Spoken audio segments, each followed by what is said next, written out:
Magandang araw po, welcome po sa aking channel, Nov9 TV. Patalasasan po, meron po ba kayong mga properties na napapabayaan or non-performing assets? Plan nyo ibenta, pero wala kayong oras pagbenta nito. Kung ito'y pagkakatiwala nyo po sa amin, tawag lang po kayo sa aking numero, usap po tayo, gawan ko po ng video for free. Yes, libre po. Wala po kayong babayaran.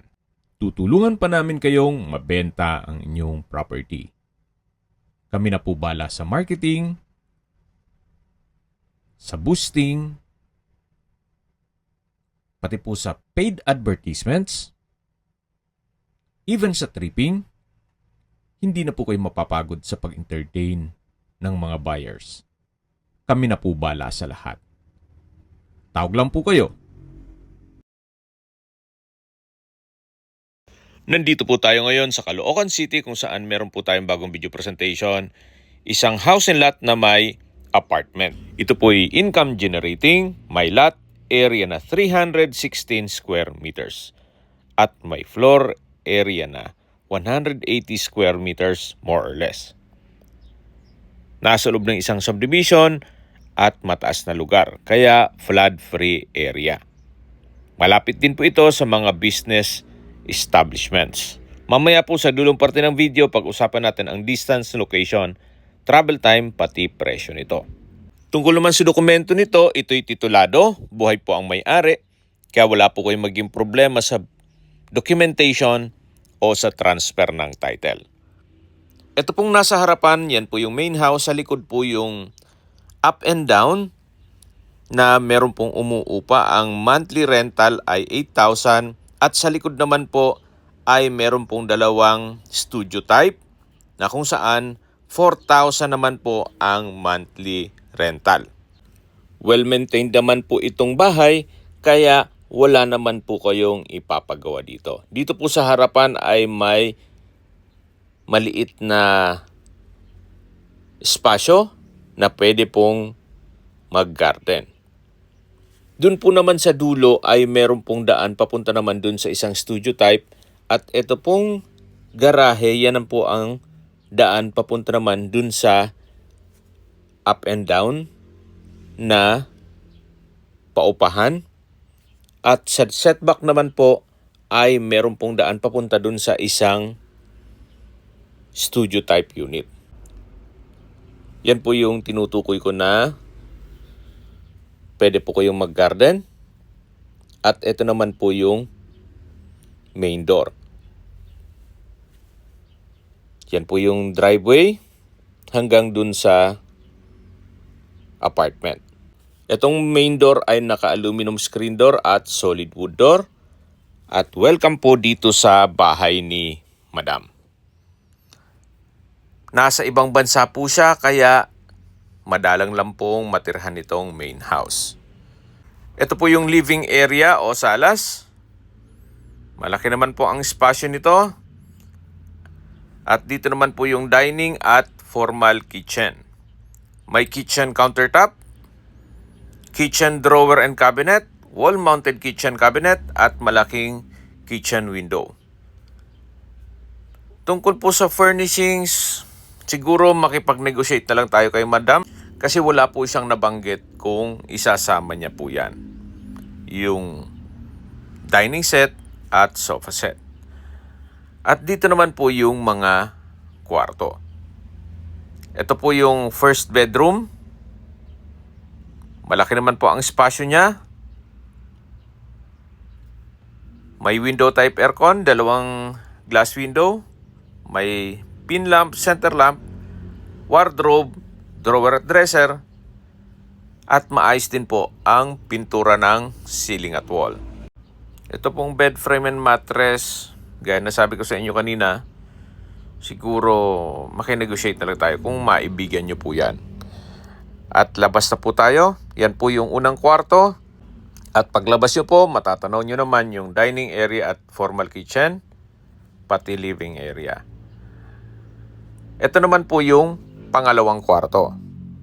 Sa spasyo, sakto lang, hindi naman siya ganun kaliit at hindi naman ganun kalaki.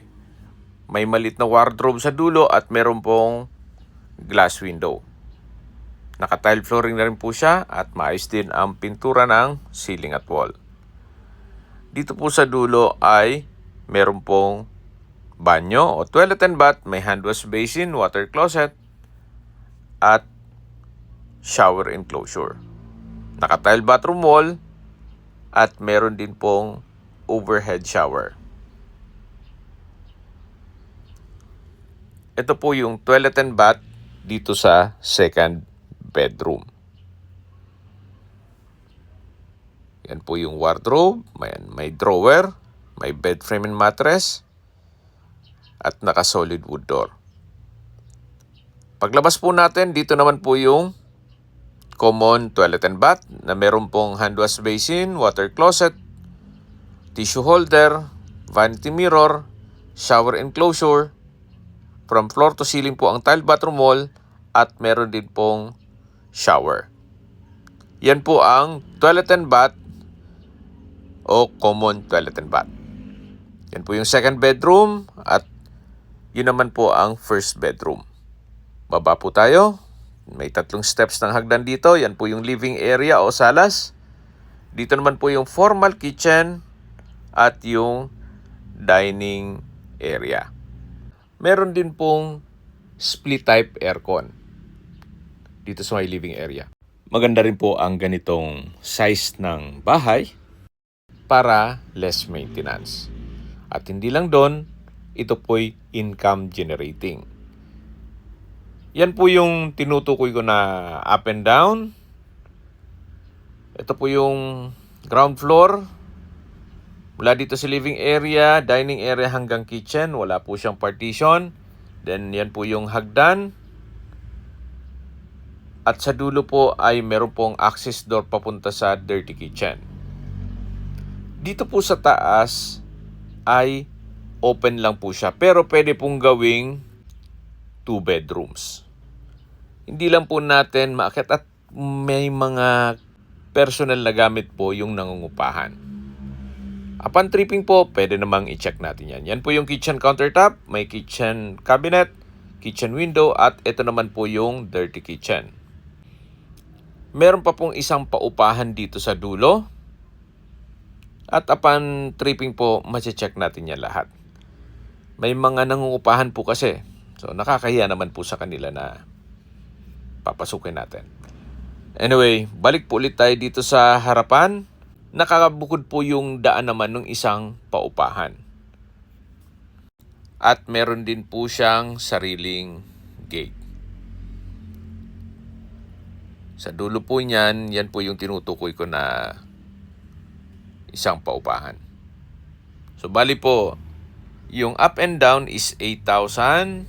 Then 4,000 naman po ang upa dito. At dun po sa likod ay ganun din po. More or less mga 4,000 din. Kaya nasa 16,000 pesos po ang income. Okay, sa distance, location at travel time portion na po tayo. Mula po sa SM Caloocan, ang distance is 2.2 kilometers at ang travel time is 8 minutes. Mula naman po sa Camarin Doctors Hospital, ang distance is 3.2 kilometers at ang travel time is 10 minutes. Mula naman po sa Nodado General Hospital, ang distance is 1.6 kilometers at ang travel time is 6 minutes. Yan po yung lagi kong binabanggit sa inyo na dapat nyo i-consider sa paghanap ng property ay yung meron pong malapit na hospital. Hindi ko naman po sinasabing sakitin kayo. Yan naman po yung for emergency purpose lang naman. At mula naman po sa SM Fairview, ang distance is 5.8 kilometers at ang travel time is 20 minutes.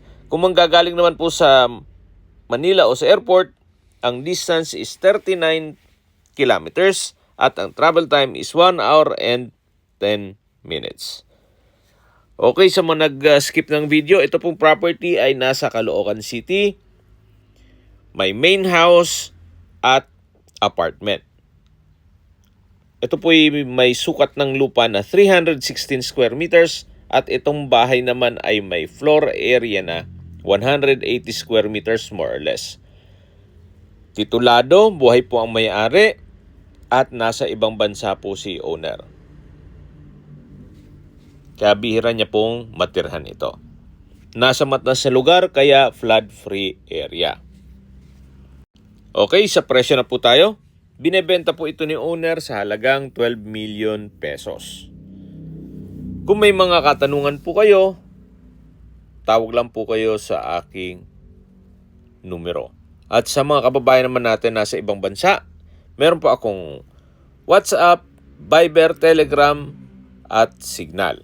Same number lang po, 0917-316-3399. Sa mga nagtatanong naman po ng aming Facebook, meron po aming Facebook page na Nov9TV at Facebook Real Video. Meron din pong TikTok at Instagram. May ibang YouTube channel po kami, the Nov9TV channel, Nov9TV Listings, Nov9TV On The Spot, Nov9TV Updates, at Nov9TV House Rental. Sana po naibigyan nyo ang video presentation. Paki-like and subscribe na lang po sa aking channel para ma-update din po kayo sa aking future listings. Kung sakali po hanap nyo yung mas malaking sukat ng lupa, meron din po kami ibang listings na pwede nyong pagpilian.